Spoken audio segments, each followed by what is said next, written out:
Paano kayo nagsimula?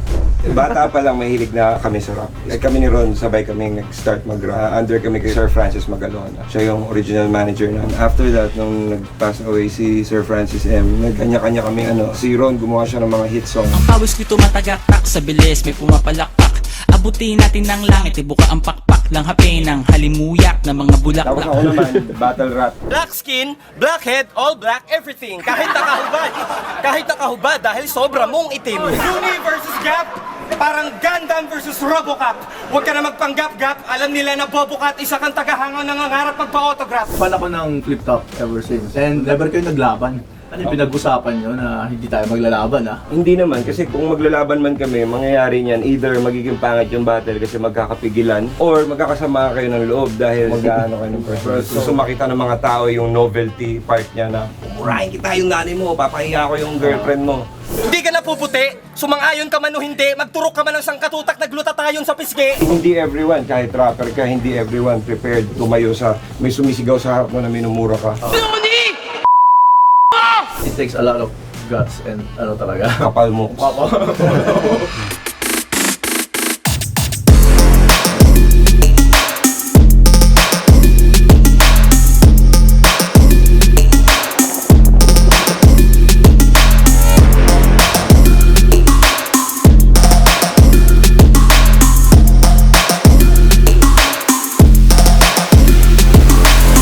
Welcome to Pinoy New Yorkers. So guys, sobrang excited ako dahil meron tayong isang special na bisita ngayon. Mga idol to, mga grupo ng mga idol. Mga pinagtipon-tipon ang mga legend sa hip-hop pagdating sa rap battle, kanta, at halo-halo na. So, sa akin, dream come true to na makilala sila in person. Lumaki kasi ako na sila yung mga titingala ko talagang mga rap battle artist. So, wag na natin patagalin kasi pagod sila eh. Mag-US tour tong mga to. Pakilala na natin si Abra. Kilalang iba, klase ang super ego, Sigmund Siko, analytico, pwersa ko malaengki, subversibo, ano natin scientifico, tungkulin ko silbahin ng sining, gamit retorika, dialektiko, kahit sarili ko lang ang kausap ko, ano man lalim ay sisid ko. Si Mr. Ron Henry. Ko'y mga letrang pang-eskrima, gamit ang dikahoy na pluma ng sina. Unang eskriba, inukit ng kanang kamay ni Shiba, tagapaghatid ng mga pamesiyas na propesiya. Si Apex. May isang manunula, gali sa dilaw pati, asul pula, makamandag kapag dumudura, puno-puno na yung mga pumupuna. Huwag puro kuda pag nakatutok, tsak matututo ka, kahit tumugma, kahit natutulog pa, bawat rima siksik sa pulbura. Si Loon. Minaniko ang mensa, Exa, Malanikula, Tesla. Pag inunat ang utak, kayang palibutan ang EDSA. Mga obra maestrong parang ipinasok sa selda, habang reclusion perpetua na ang hinarap kong sentensya. Si DJ Buddha. Chris is on his death. He's about to paint his masterpiece.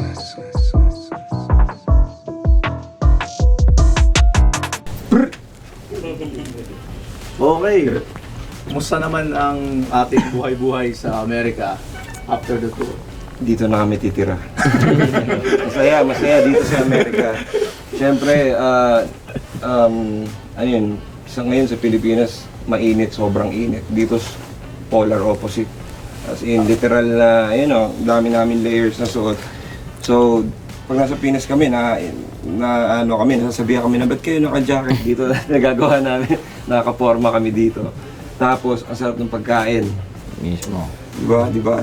Lahat ng mga napupuntahan namin, pati yung mga Filipino communities dito na nag-help mag-organize ng event, yung mga food na niluluto nila na home cook, sobrang sasarap.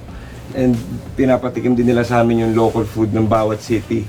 So, ako personally, ang pinunta ko talaga dito pagkain. Kayo. Ako, pukis. So, Pex, ikaw first timer ka dito sa US na? first Silang time. dalawa, silang First time. dalawa. First Si time. Ron. Si Abra kasi alam ko, nagaling na dito. Oo, si Abra, jet setter Kami yan. nandito. Ang lagi yan, Balik yan. pabalik-balik. Balik, Bibili lang balik yan yan. ng babalik-balik lang yan. Para sa kanya, kanto lang. Bibili lang. Ano naman yung experience mo na ma-share mo sa Pilipinas sa US tour na to? Yun, syempre yung mga pagkain dito talagang sulit. kahit mag-burger ka araw-araw. Perfecto dito eh, si Purge lang hindi. Shots fired. Shots fired. Bang, bang, bang. Ayun, siyempre yun nga, tulad ng sabi nila yung Filipino community dito, solid. Pati yung iba't ibang vibes yung mga napuntahan namin, mga pinaggigan namin, mga pinag-perform na namin. Pero solid lahat ng crowd.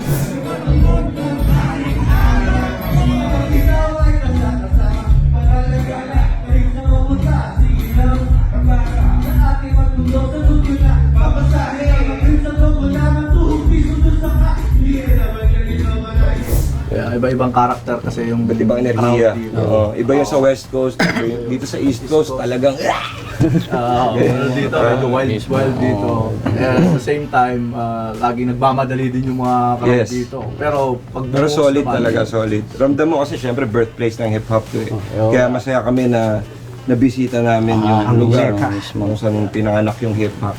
Tumapak naman kayo ng Brooklyn, di ba? Oh, Brooklyn. Doon talaga yung mga Brooklyn, we go hard. Bilang So, kami tumapak. Ikaw, DJ Buddha, kumusta naman ang experience? Nag-enjoy naman na kompleto kami na magkasama. Kasi last time kami ni Abra yung magkasama. So now, kompleto kami, masaya. Kompleto ang tropa. Yan. Ang geng-geng. Full force. Full force. Kumbaga. Yung mga kasi, mga Filipino community dito, yung iba, hindi kayo kilala kasi mga dito lumaki. And mga bago, mga millennials ngayon. So, paano kayo nagsimula? I mean, just a little bit flashback lang siguro. Well, nung pinanganak ako, magaling na talaga ako mag-rap eh. Hindi, bata pa lang mahilig na kami sa rap. Kami ni Ron, sabay kami nag-start mag-rap. Tapos na under kami kay Sir Francis Magalona. Siya yung original manager namin. And then after that, nung nag-pass away si Sir Francis M, kanya-kanya kaming si Ron gumawa siya ng mga hit songs. Siya yung dahilan kung ba't maraming hitmakers sa Pilipinas. Siya yung godfather ng mga Grabe naman. Ayos ang promote. Ang pawis ko'y tumatagaktak sa bilis, may pumapalakpak. Abutin natin ng langit, ibuka ang pakpak lang hapin ng halimuyak na mga bulaklak. Tapos ako naman, battle rap yung yun, flip top, sunugan. Black skin, black head, all black, everything. Kahit nakahubad. Kahit nakahubad dahil sobra mong itim. Looney versus Gap, parang Gundam versus Robocop. Huwag ka na magpanggap-gap, alam nila na Bobocat, isa kang tagahangaw ng nangarap magpa-autograph. Ayun, tapos doon namin na-meet sila Abra. Ibang level ang mga multi na to. Kung ang grandmaster ng multi si Looney, si Bruce Lee ako. Sunod-sunod at malalakas na in your face. Parang hindi helicopter kick ni Chun-Li sa jaw. At hindi nyo guess na galing yun sa video game na Street Fighter kasi taga-bukid kayo. Taga-bukid! Sa mga underground hip-hop shows na ginagawa namin way before pumutok pa yung flip top, yung The Community, si Apex, dun din. Yo! Paborito niyang kanta! Ice Ice Baby! Paborito naman niyang banda! Ice Rock Steady! Paborito niyang mga rapper! Sina Ice Cube, Ice T, Vanilla Ice at Vendetta. Paborito niya singer? Si Ice! Sa Segera! Si DJ Buddha way back, they once din na kasama namin lagi sa mga gigs. Siya yung nagsispin sa amin. And more than that, kaming lahat in real life, talagang friends kami. Wala man yung rap na yan. Magkakaibigan talaga kami. So dati pa talaga, kahit wala pa yung flip top, wala pa yung Hindi, doon kami nagkakilala. doon kayo nagkakilala. Pero parang kami talaga yung nag-hangout kahit na hindi outside gigs. Kasi yung iba, proximity friends lang eh. Parang dahil nasa gig, kaya man nagiging kaibigan. Kami magkakaibigan talaga kami. Solid kami. Nalata ko naman yun kasi fan ako ng flip top ever since before. And nakita ko kayo, never kayo naglaban. Oo, hindi. Kayo nagkampi kayo sa... Hindi, nagkalaban kami pag kami lang. Nakakanood. Oo. Pero ano nga, may mga naman, kumbaga... Ano yung pinag-usapan nyo na hindi tayo maglalaban Or wala Hindi naman, kasi kung maglalaban man kami, mangyayari niyan, either magiging pangit yung battle kasi magkakapigilan, kasi magkaibigan kayo, or magkakasama kayo ng loob dahil personal. Mag-ano kayo ng personal. So, dahil tunay kami mga magkakaibigan, naisip namin na hindi yun yung route para doon. Siguro may ibang way, siguro complement battles or... O sa mga collabs, friendly competition. Pero yung battle na like people, kasi alam naman natin yung fantasy ng bawat tao na hindi naman talaga hip-hop na nanonood ng battle rap is gusto lang nila makita ng dalawang nagmumurahan, nagsisiraan, nagsasabihan ng sikreto. Actually, yun talaga yung gusto. Para sa UFC, nung nagsimula yung UFC, gusto lang makita yung mga dugo. Suntukan lang Dugo, talaga. suntukan lang. Basta Pero mukha.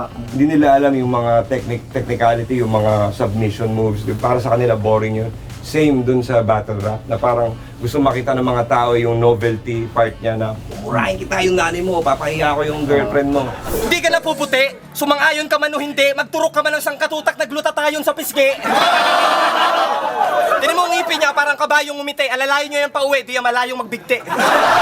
Pero sa amin kasi napakaliit na part lang nun, kumbaga yung artwork talaga, yung art form, yung ano namin. So dati kasi siyempre nung bata pa ako, pagkakaintindi ko ng flip top, talagang comedy. Talagang pag nanonood talaga ako comedy, and then nung nag-evolve na yung yung mentality mo, nagiging ano na siya, nagiging art na siya. Doon mo na makikita yung galing ng ng rapper, ng battle rapper talaga. Yes. Paano mag-construct, paano humirit, paano mag-adlib. Timing. Mag-rhyming, yung And pinakamahirap. yun tumayo lang dun. Kasi hindi everyone, kahit rapper ka, hindi everyone prepared tumayo sa may sumisigaw sa harap mo na minumura ka. Putangina mo! Putangina mo! Luni!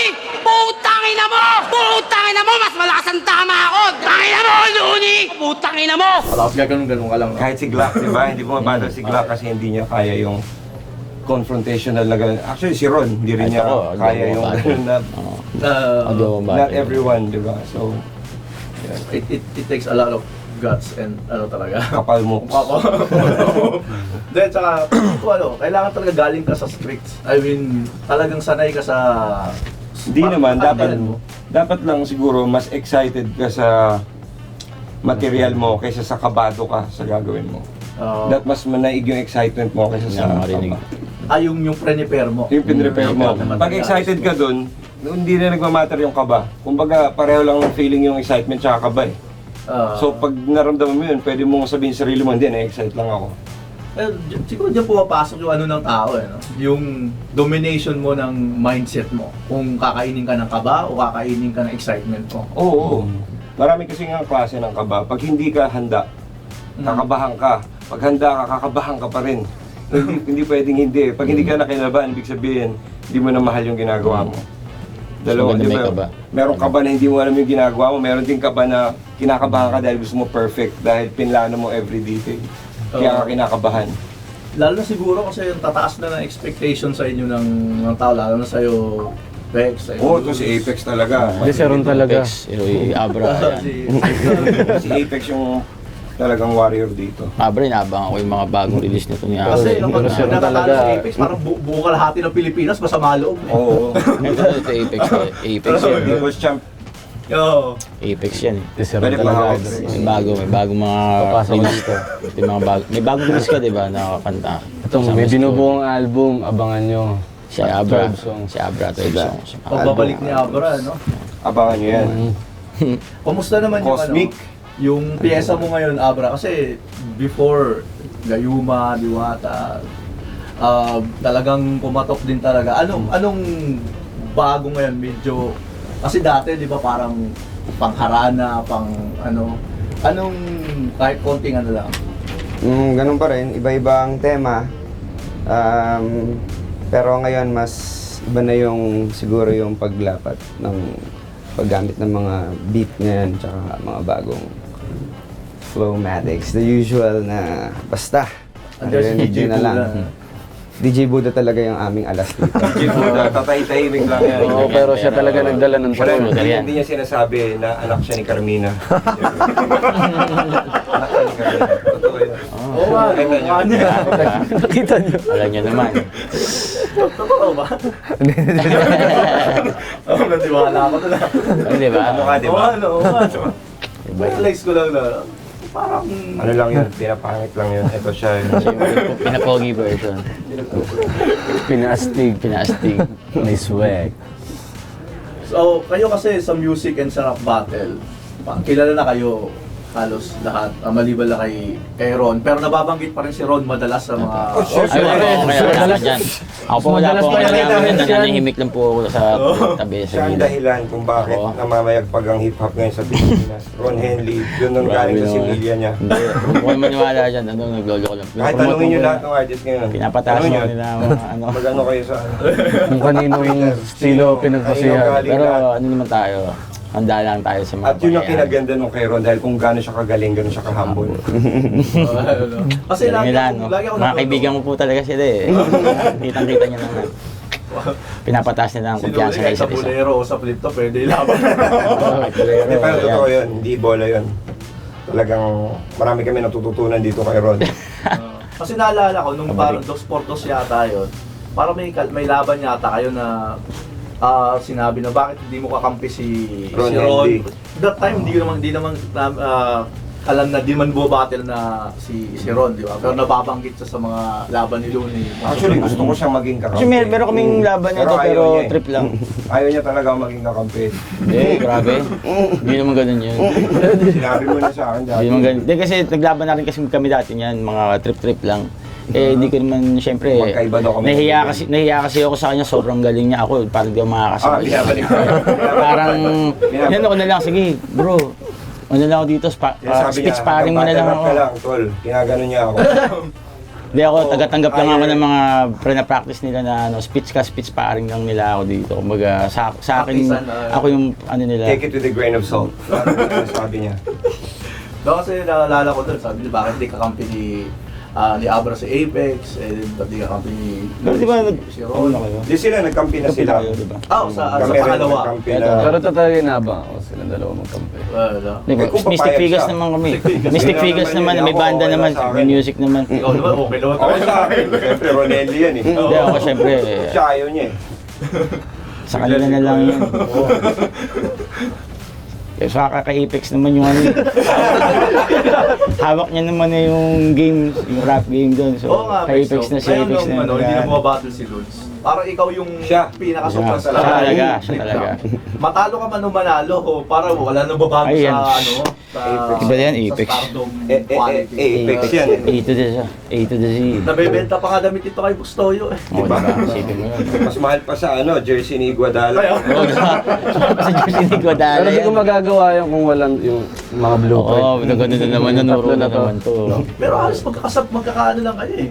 Nung lumabas yung mga unang battle, halos andun din naman. Siguro mga, una lang yung kay Saito, Looney, Jello. Hindi, elementary pa lang ako, pinapakinggan ko na sila. Elementary pa lang, Republic nga. Oo nga, tama. Yung ano, kanta. Hindi, Republic na ano. Nung... teenager pa sila. Pinapakinggan ko na Mga teenager pa kami nun. no? Mga teenager. Wait. Parang sinasabi mo ano, kuya mo si Looney. So, syempre makakuha ko yan. Kuya ko talaga yan. Yung mahirap sa Pinoy, kahit 2 years lang yung agwat, kuya. Dito kahit 5 taon yung agwat mo, Diretso Diretso, lang. pangalan Kami na 2 years lang agwat namin. 2 years. First ba talaga? 2 years talaga. Yes sir, yes sir. Kami rin, 2 years ago namin. Marespeto lang talaga ang tao. Kaya kuya. Ang tropa natin ito. Hindi naman ano, hindi naman kayo nagkakaroon ng let's say inggitan sa Oo, sa oo. level. Ako nainggit ako dito kayo. Kasi lahat kami. Hindi na kailangan bumatel. Oo. Pero siya yung pinakasikat sa amin. Uy, yeah. Kami kailangan pa namin may pagmurahan. Oo, ganyan. Siya, ano? kapugian lang. Gano'n na siya sa studio. Kakabiruan tayo dito ah. Habang kami naglalaking para sa battle. Mag-isa na lang ako Ay, inisip ano ko. yan? Puta ba't ko Mga pabiro magginagawa lang. to? Mga pabiro lang po yan. Tapos ako po na si Si Ron Henley, puta nandun lang, pagwagawa ng biglang liko. Diretso pa. Ay, wala po yun. Okay lang po yung mga nagbibiro lang. Talagang pinapataas lang talaga nila yung ano, kumpiyansa ko dito kasi tahimik lang ako. Pero si Abra po talaga. Marami itong ilalabas ito, marami itong kailangan i-promote mga... Translation, tigilan mo na ako. So yung aral nyo na album, Hindi, single yun. single yun, di ba? single. Sa album ko yun. Wala ba kayong balak na gawin yung parang album. Kung papayag si Ron. Hindi, Ako, actually, game ako, album album talaga eh. yun eh. Plano namin gawing EP siya, Oo. album. Pero yun nga, hinahanapan lang namin ng oras kasi naggagawa rin ng solo album si Ron, si Abra, nagpe-prepare din si Apex. Mga bagong laban. Siguro pag natapos nila yun, bigyan namin ng time yun. Siguro kahit 5 songs. Sayang kasi, kasi maganda yung chemistry ng kombinasyon nyo. I mean, Oo. parang dream team sa sa basketball. Dali lang yun, sa linggo lang yun, bigyan nyo namin ng studio. Oo. So, bigyan lang ni DJ Buda, mga mabilis lang. Marami, saka cookies, no? Studio at cookies lang, solve na. Dami. Okay, di natin patagalin to. Anong gusto nyo sabihin sa mga kababayan natin na sumuporta sa inyo dito sa US Tour from West and East Coast? Maraming salamat sa oras at suporta na binigay ninyo. Sa panahon ngayon, marami na pwedeng puntahan pero pinili nyo pa rin pumunta at sumuporta sa show namin.